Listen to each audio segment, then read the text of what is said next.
పశ్చిమ గోదావరి జిల్లా వ్యాప్తంగా మోంతా తుఫాన్ ప్రభావం తీవ్రంగా కొనసాగుతోంది.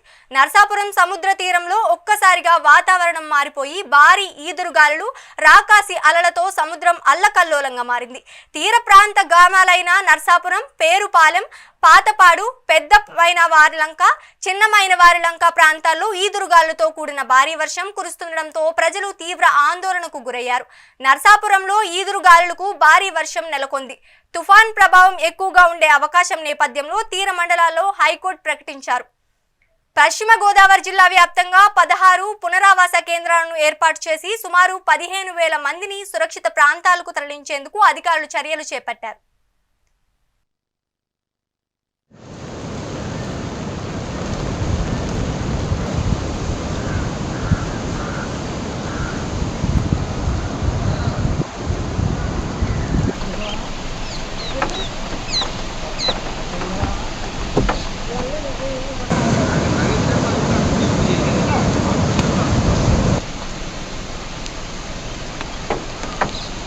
పెద్ద కెమెరా దాంట్లో వచ్చిన షార్ట్